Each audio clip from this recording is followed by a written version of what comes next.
High, this is Sreeja and welcome to my another vlog. সো এটা ছিল শ্রাবণ মাসের প্রথম সোমবার অ্যান্ড আমি যাচ্ছিলাম আমাদের এখানে কালিয়াগঞ্জের ভীষণ ফেমাস একটা মন্দির, সেটা হচ্ছে নরবরিয়া মন্দির। এটা ঠিক কালিয়াগঞ্জে পড়ে না, কালিয়াগঞ্জ থেকে আরেকটু এগিয়ে যেতে হয়। যাই হোক, সেখানেই যাচ্ছিলাম।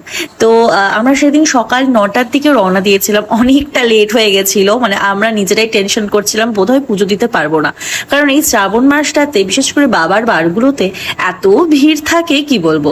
আর আমরা তো মানে ওইভাবে ওই মনস্থ করেই গেছি যে হ্যাঁ, যেতে যখন বেরিয়েছি যখন যেতে হবে যেভাবে করে। যাই হোক, যেতে গিয়ে একটা কাণ্ড ঘটেছে, সেটা হচ্ছে ঝমঝমাই বৃষ্টি। তখন তো আমি কি করব, মানে আমরা ছাতাও নিয়ে বেরোইনি, সেজন্য ওড়নাটা ছিল আমার কাছে। ওড়নাটাকে জাস্ট হালকা করে পেঁচাতেই দেখি বৃষ্টিটা আর কি থেমে গেল। তো এই জাস্ট মানে আমার ভীষণ আর কি ঠান্ডার প্রবলেম। আমি না মানে একটুতেই যদি ভিজি, একটু ঠান্ডা জিনিস খাই, আমার কেন জানি না খুব আমি অসুস্থ হয়ে পড়ি। ওই জন্য মাথায় জাস্ট ওটাকে এইভাবে রেখেছিলাম যাতে অ্যাটলিস্ট চাঁদিতে তো পড়বেই জল, বাট খুব বেশি ভিজে যাতে না। যাই হোক, দেখো ইতিমধ্যে কিন্তু আমরা নরবরিয়া পৌঁছে গেছি। আর এই ভিডিওটা কিন্তু আমি ইচ্ছা করেই নিয়েছি, কারণ এই রাস্তাটাকে দেখানোর জন্য। তোমরা শুধু রাস্তাটা দেখো কি অবস্থা, মানে বৃষ্টি পড়লে কি অবস্থা হয়। আর জায়গায় জায়গায় পাথর কুচি পড়ে আছে, জায়গায় জায়গায় ইট ভেঙে পড়ে আছে।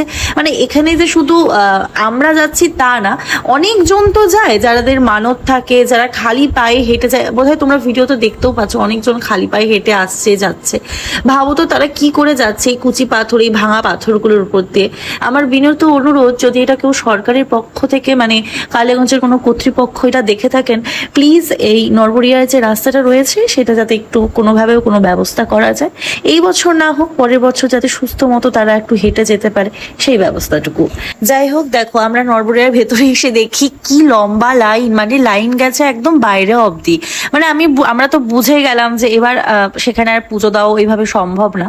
কিন্তু মনটা ভীষণ খারাপ হয়েছিল, কারণ বাবার উদ্দেশ্যে গিয়েছিলাম, বাবার মাথায় জল ঢালতে পারিনি। খুব মনটা খারাপ হয়ে গেছিল, ভীষণ মন খারাপ হয়েছিল। মানে আমি পণ করে নিয়েছিলাম এবার নেক্সট টাইম আমি যেদিনে আসবো আমি ঢেলেই যাবো, সেটা যত বেলাই হোক না কেন। মানে ওই লাইনে যদি দাঁড়াতাম আমি মানে বিকেলের আগে বাড়ি ফিরতে পারতাম না, হয়তো সন্ধেও হয়ে যেত। এই জন্যই ওখানে আর দাঁড়াই। যাই হোক, তোমরাও নরবরিয়া মন্দিরটা দর্শন করে নাও। এখানকার যে ঠাকুর রয়েছে ভীষণ জাগ্রত। এখানে কিন্তু দূর থেকে মানে অনেক লোকজন আসে শুধুমাত্র দর্শন করার জন্য। বাবার মাথায় জল ঠিকই ঢালতে পারিনি, কিন্তু যারা ওই যে বললাম অনেক দূর থেকে আসে, তারাও তো মনে মনে আশা নিয়ে আসে।